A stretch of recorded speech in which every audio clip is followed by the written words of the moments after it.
All right, everyone, welcome back into another props video. Gonna be touching on the top prop bets for the opening round of March Madness on Thursday. Let's go in and get into it. So I do want to start out with looking at these fantasy score prop bets that we are getting. We are getting a plethora of good fantasy score prop bets on both sites, both DraftKings, or sorry, both PrizePicks and Underdog. Okay, but looking at it right now, there is a slight theme with some of the teams, I guess, is the best way to put it. But looking at it right now, we got Ryan Kalkbrenner for under his fantasy score. So I do want to call it that the average sportsbook line is at 32.5, and they are favoring the under there. And so I'm perfectly fine with this one. And the projection data has it set at 35.1. Seems like a good bet that we are getting. Now, the issue with a prop like this is that he has been crushing his over. And I want to call that out. But the question I have is, what is the likelihood of this game blowing out? And well, when we look at the odds for this game, we are going to see that it is a 12.5 point spread. So what I want to take a peek at is going to be, has that made a difference? Like games that are blowouts, has that made a difference? And it really hasn't in terms of him getting this over. Now, I will say during the tournament stretch, he was playing much better, but he also was getting a bunch of blocks. Who's to say he's not going to do that in this game as well? And so for me, sure, I'll be running this one out still, but I also don't love it. I think tournament basketball, I think these players are going to end up playing a lot better as well, specifically someone specifically like him where he's a very talented college basketball player. Same thing with someone like Caleb Love here, okay? So we look at the game line for that game. I mean, very massive spread there, 20 points. And so the question is, will that make a difference for him? Now that it definitely could. He's been someone that can get into foul trouble as well. We look at his game log, has not been as good recently. Now the question is, if he's part of doing out the blowing out here, like against Washington, he's obviously going to be more likely to get his over. At the same time, we could see his minutes limited, but I think this is college basketball and like it's this time of season. That's why we're going to see some discrepancy. Like the projection data likes him at 31.8 for his fantasy score, whereas at 30.5, if we're just going off the projection data, we'd probably want to bet the over. So this is my way of saying two prop bets so far that I don't exactly love, but at the same time, I'll probably still end up using them.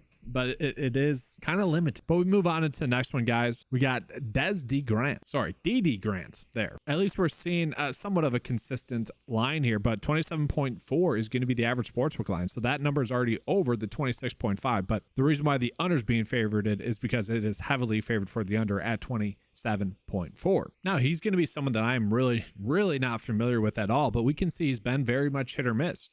Get to match up with a BYU team that I personally like. Fingers crossed that they have a good run.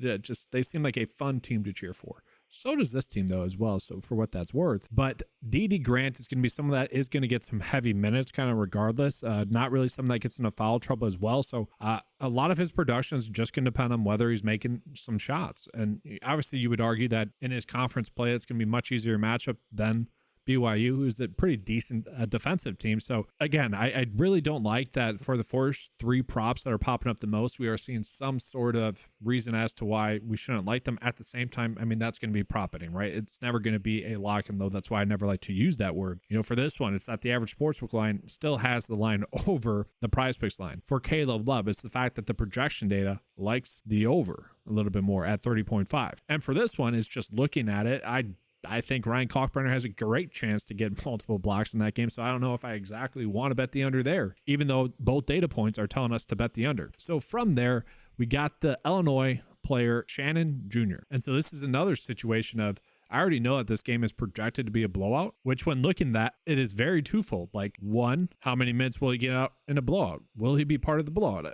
He will be. He'll be part of the reason as to why there's a blowout. But will his minutes get limited? How much will they get limited? We just don't really see that too much in college basketball, to be honest, where NBA, if a team's blowing a team out going into the fourth quarter, the starters might not take the floor. In college basketball, they might still play up until like there's 2 minutes left. That just tends to happen. And if we don't have a big sample size of Illinois blowing out teams, really Michigan, and Shannon was a big part of that. Another one here, Missouri, 59. Another one here against Southern, 37.2. So that's really the first one there where he didn't get that over. So let's double check that. Let's see.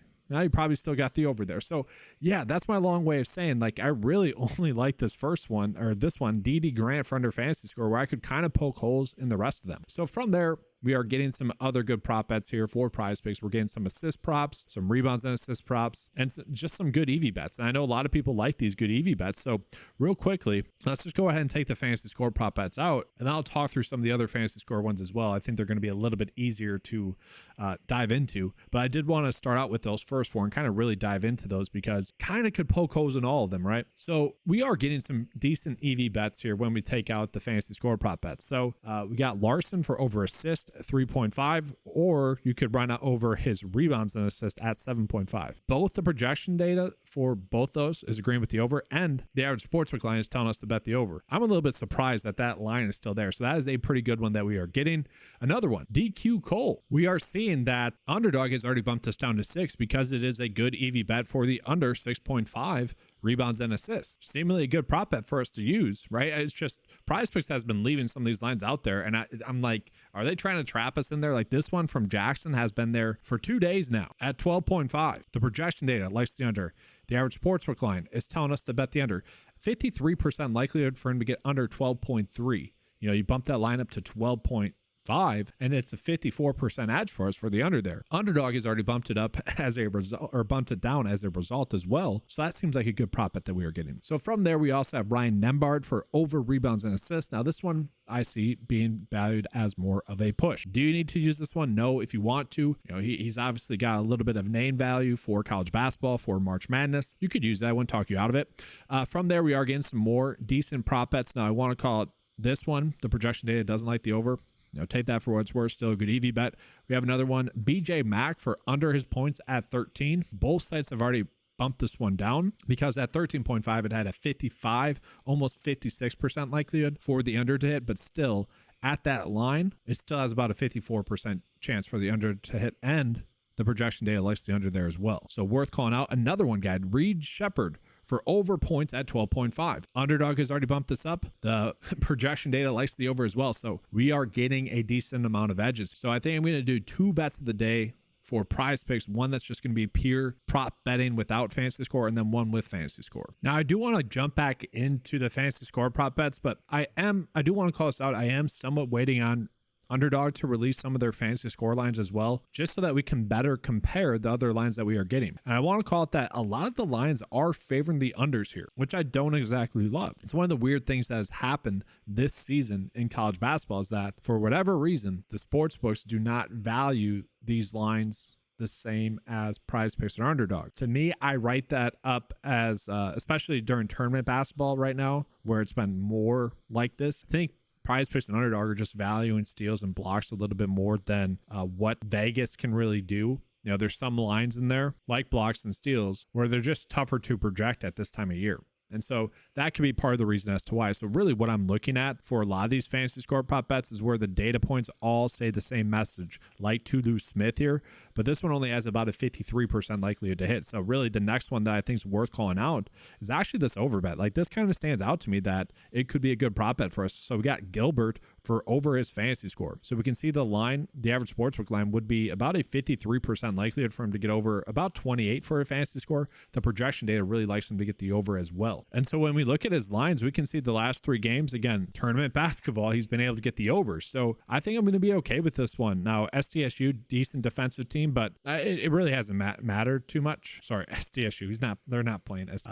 They got a pretty easy matchup. So again, kind of the blowout risk with them. But no, he should be good to go. I'm perfectly happy to run this one out there. And then from there, let's just see. So this one kind of says the same thing. So at least with this one, we could potentially stack it with Ryan Kalkbrenner for his under fantasy score. Like I would say both of those would happen, and pretty much that would just be because of a blowout happening pretty much very early in that game, to the point where those two are just not playing that much in the second half. You know, 10 minutes in the second half or so.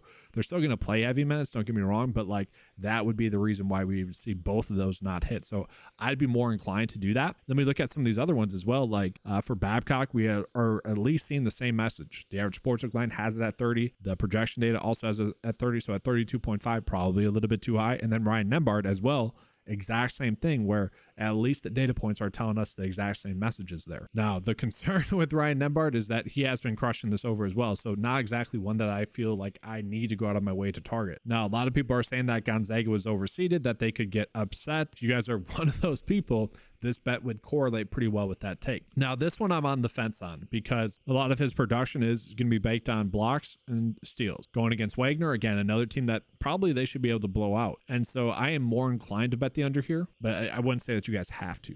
All right, so we got 2 bets of the day for PrizePicks. Going to be coming out with an underdog one as well, just as an FYI, so stay tuned for that. But we're going to run Gilbert for over his fantasy score. Again, that's really, that one sticks out just because, again, like for whatever reason, during the conference tournaments and now March Madness, we are just seeing the unders be more heavy than they were throughout the regular season, especially on PrizePicks as well, where that didn't happen too much. So this one does stand out to me. So I'm pretty happy to get to that one.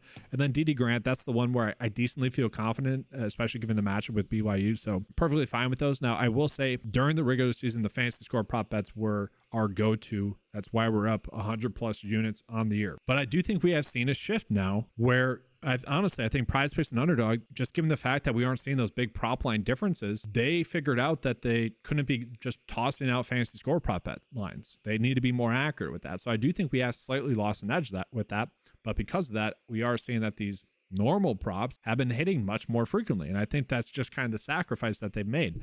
And so I do like these 5 prop bets that we were getting. BJ Mack for less than points. If you guys didn't want to use that because it is an even number, because it could be a push, I get that. Then this one as well. I already have so much exposure to this one that if you guys didn't want to use this one, I get it, because you might be one of those people that have so much exposure to that because that prop bet has been there for so long. But then we got these other 3. We just saw that those are going to be good EV bets for us on the day as well. With that, let's go and get into the underdog side of this. All right, so I did just want to pull up the underdog board just to show you guys that we really aren't getting that many good prop bets. Now, some of the ones that are popping up right now that are decent, those are going to be games that are on today. And I think maybe that's why we're not getting any lines just yet for some of the other games. A lot of fantasy score prop bets for some of the other games, for Thursday and potentially Friday as well. I expect that I expect that to happen maybe tonight or obviously tomorrow morning. But that'll be a wait and see approach. We're just not getting that many good edges on underdog as it sits right now, but I do think we will. I do think this could be worthwhile to pay attention to maybe tomorrow. But that's going to be all for today's video. If you guys want to access to the 9 to 5 Sports PrizePicks and Underdog cheat sheets, not only for college basketball, but for NBA as well. MLB is going to be starting up shortly on the cheat sheet as well. So that's going to be available for you guys for $10 a month. Thanks for watching. And as always, let's keep cashing.